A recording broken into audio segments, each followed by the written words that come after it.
नमस्कार दोस्तों। कलमकारी के मंच पर आपका एक बार फिर स्वागत है। अगर मुझे सुन सकते हैं तो मुझे बता दें और फिर कार्यक्रम को आगे चलाएंगे।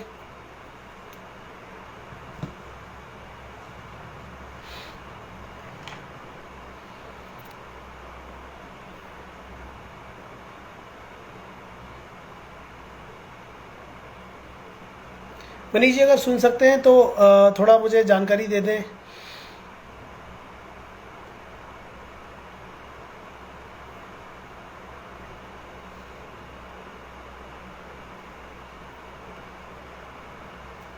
मैं प्रतीक्षा कर रहा हूँ अगर कोई हमारे साथ लाइव हैं और अ,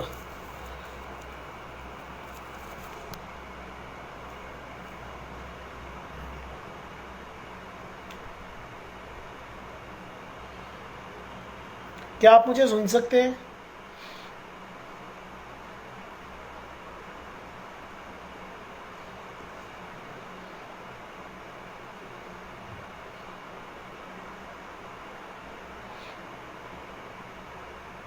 नवरात्र का ये समय चल रहा है और माँ दुर्गा की हम लोग उपासना करने का प्रयास कर रहे हैं। नमस्कार मनीष जी। उम्मीद है मेरी आवाज़ आ रही होगी आपको। अगर ऑडिबल है तो थोड़ा बता दीजिए ताकि फिर मैं सेशन शुरू करूँगा।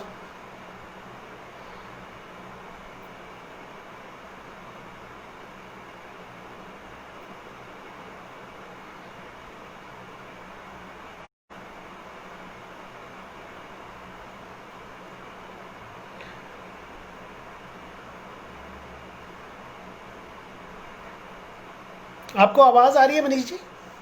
आप मुझे सुन सकते हैं? नमस्कार राहुल जी। मैं थोड़ा जानना चाह रहा था कि मेरी आवाज़ आ रही है या नहीं।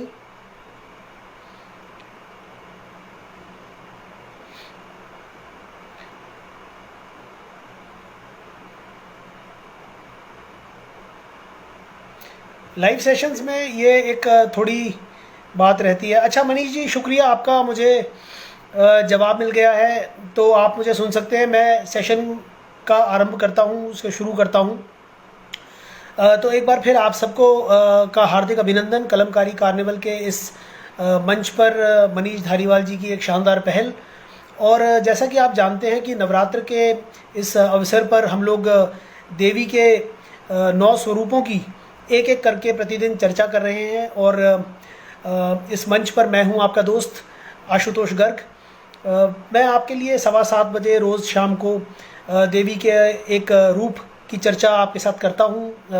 उनके बारे में आपको रोचक कुछ तथ्य, कुछ जानकारियां और कुछ कथाएं सुनाने का प्रयास करता हूं। पिछले 2 दिनों में हमने देवी के 2 रूपों पर चर्चा की। पहला स्वरूप था माँ शैलपुत्री का और दूसरा स्वरूप था देवी ब्रह्मचारिणी का, जिसके बारे में कल बात की। और आज मैं आपको बताऊंगा, हम लोग बात करेंगे आज देवी के तीसरे स्वरूप पर, जिसका नाम है माँ चंद्रघंटा। तो कहानी को शुरू करने से पहले मैं ये बताना चाहता हूँ कि ये जो नाम है माता का, इसका जो है, इसकी उत्पत्ति कैसे हुई है, ये थोड़ा सा मैं आपको बताना चाहता हूँ। दरअसल जो माता का स्वरूप, माँ चंद्रघंटा का जो स्वरूप हमें देखने को मिलता है, तो उनके मस्तक पर घंटे के आकार का एक अर्धचंद्र है। और उसी आधार पर ये उनकी एक विशिष्ट पहचान है। और देवी की इसी पहचान के कारण जो है उनका नाम माँ चंद्रघंटा रखा गया है और हम उन्हें इसी नाम से जानते हैं। तो ये इस तरह से जो है इनका नाम है। और मैं आपको एक कथा सुनाता हूँ जो माँ दुर्गा की सबसे प्रचलित कथाओं में से एक है। तो देवी चंद्रघंटा के साथ भी ये कथा जो है वो बहुत नज़दीकी से जुड़ी हुई है। हम माँ दुर्गा को इसी रूप में जानते हैं। तो मैं ये कथा ये कहती है कि एक असुर था, बहुत ही शक्तिशाली असुर था। उसका नाम था रंभ। और रंभ जो था, उसकी इच्छा ये थी कि उसका जो पुत्र हो वो अजय हो, अमर हो जाए और वो किसी से परास्त न हो। तो इसके लिए रंभ ने जो है वो भगवान की, ब्रह्मा की जो है उपासना की और ब्रह्मा की उपासना के बाद बहुत कठिन जो है उसने तपस्या की। उसके बाद उसको ब्रह्मा ने जो है आशीर्वाद दिया और उसको ये वरदान दिया कि उसका जो पुत्र होगा उसे कोई परास्त नहीं कर पाएगा, वो उसे देवताओं द्वारा भी हराना संभव नहीं होगा। तो इस तरह का वरदान पाकर जो है रंभ बहुत खुश हुआ। और लेकिन अब बात ये थी कि उसे एक पुत्र चाहिए था।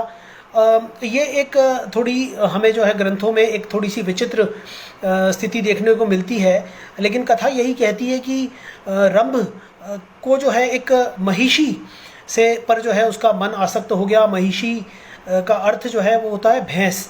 तो महिषी जो है वो उस पर रंभ आसक्त हो गया और उसके फलस्वरूप थोड़ा ये सुनने में अजीब लगता है, लेकिन ये सत्य है कि महिषी और रंभ की एक संतान हुई और उसी का नाम पड़ा महिषासुर। तो महिषी से जन्म लेने के कारण ही उस बालक का नाम हुआ महिष, और वहीं से चूंकि वो असुर वंश का था इसलिए उसके नाम के साथ महिष और असुर मिलकर बन गए महिषासुर।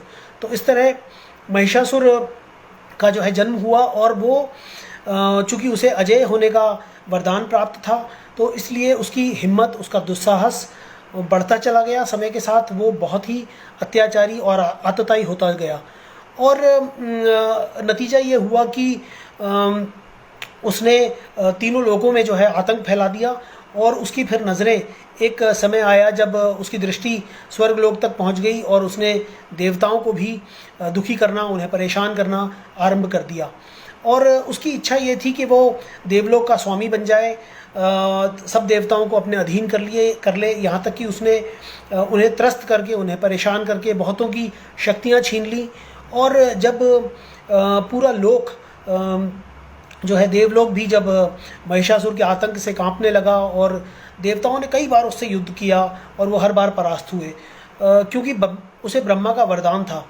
और इस कारण जब देवताओं ने देखा कि महिषासुर को हराना, उसे परास्त कर पाना जो है वो कठिन हो गया है और वो किसी के नियंत्रण में नहीं आ रहा, तो आखिर वो थक हार कर उन्होंने जो है भगवान विष्णु और भगवान शिव की जो है शरण ली। और उनके सुझाव पर, उनके कहने पर आखिर में ये निर्णय हुआ कि सभी देवी देवता जो हैं वो अपने एक एक अंश को जो है मिलाएंगे और उसके द्वारा एक शक्ति तैयार की जाएगी।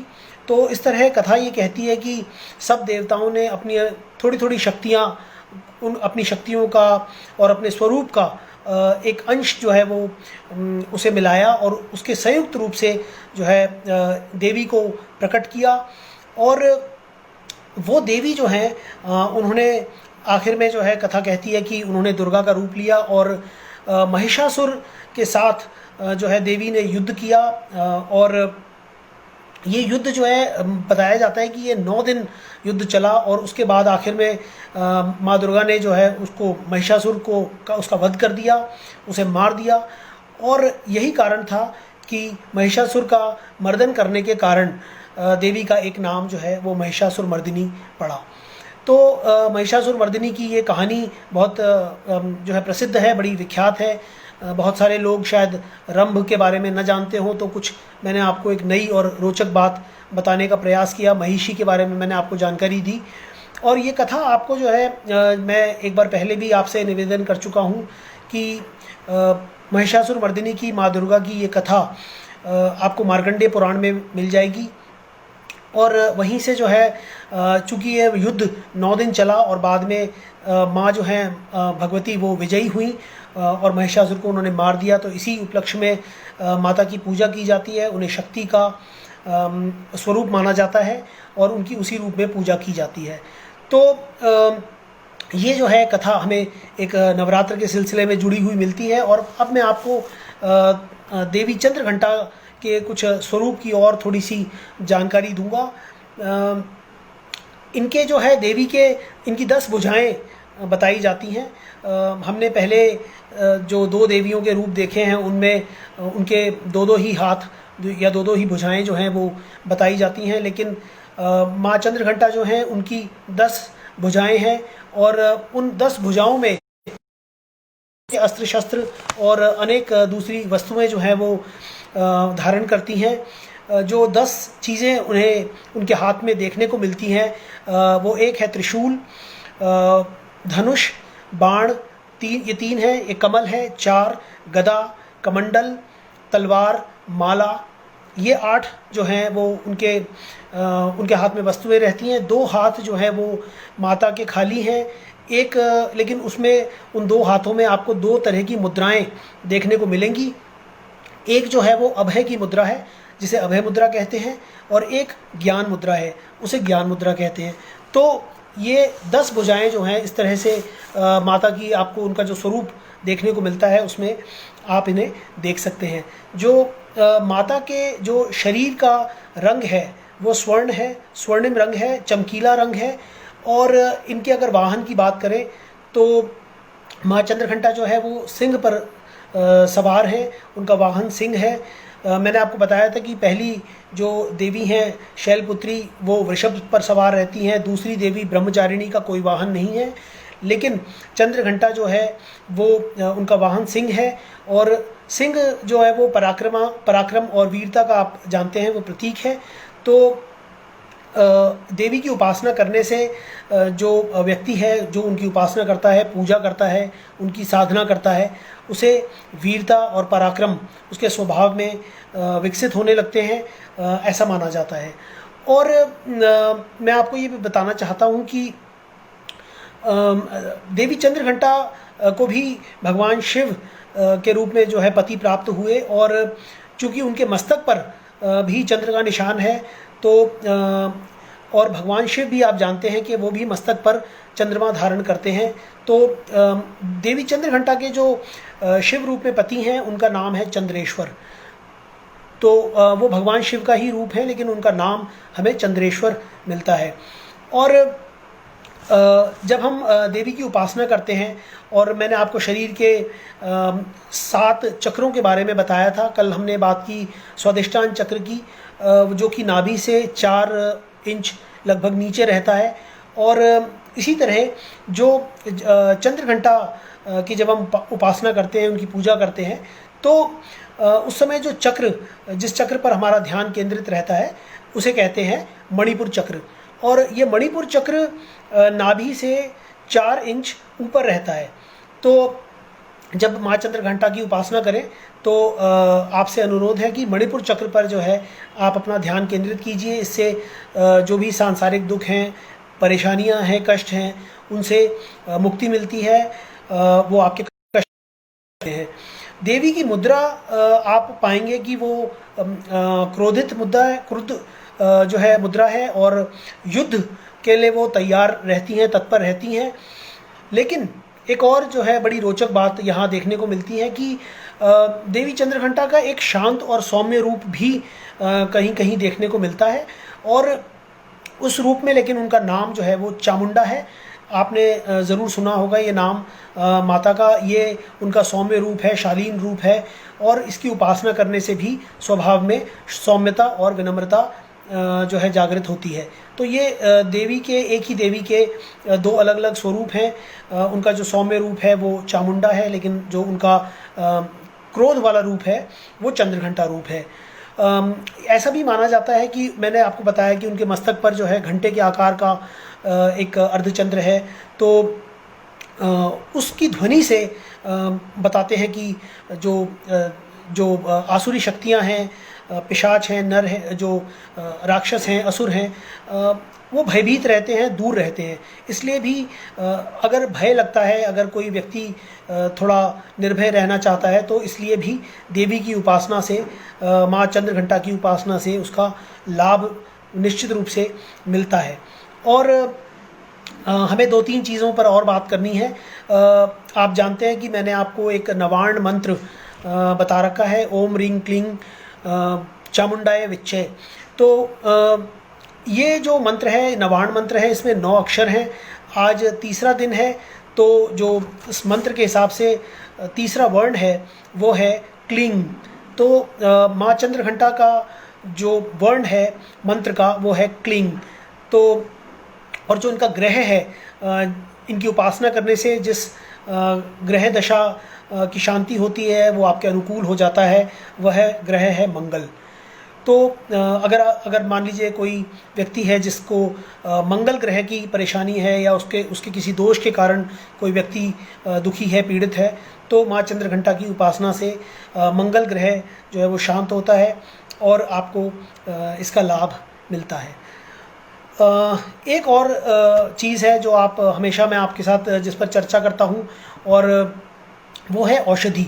मैं आपको पहले दिन भी बताया था कि कुछ औषधियाँ हैं जिनमें नवदुर्गा का वास माना जाता है, और इसी तरह मैंने आपको शैलपुत्री और ब्रह्मचारिणी की औषधियाँ बताई थी।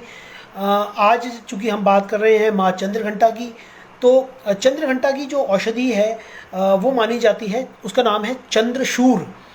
चंद्रशूर एक औषधि है, वो बहुत ज़्यादा आप उसके शायद नाम से जो है वो ना हो, परिचित ना हो, लेकिन आयुर्वेद में इसका प्रयोग होता है। और ऐसा माना जाता है कि मोटापा जो रोग है, मोटापे को कम करने के लिए आमतौर पर चंद्रशूर औषधि का प्रयोग किया जाता है, और ये मानते हैं कि इसमें देवी चंद्रघंटा का वास होता है। तो दोस्तों ये कुछ बातें मैंने आपको बताई। आज नवरात्र का तीसरा दिन है, माँ चंद्रघंटा की हम पूजा और उपासना करते हैं। तो ये चंद्रघंटा से जुड़ी कुछ मैंने आपको जानकारियाँ दी और कुछ तथ्य बताए। मार्कंडे पुराण का जो दुर्गा सप्तशती का पाठ है उसे आप नियमित रूप से कर सकते हैं, जो नवरात्र के समय में बहुत ही लाभकारी और फलदायी बताया जाता है। आप अगर सच्चे मन से देवी की उपासना करेंगे तो मैं आपको विश्वास से कहता हूँ कि और ये अनुभूत प्रयोग है, यानी अनुभव पर आधारित है, कि अगर आप देवी की सच्चे मन से उपासना करते हैं तो आपको उसका फल बहुत जल्दी देखने को मिलता है। ये मैं आपको अनुभव के आधार पर कह सकता हूँ।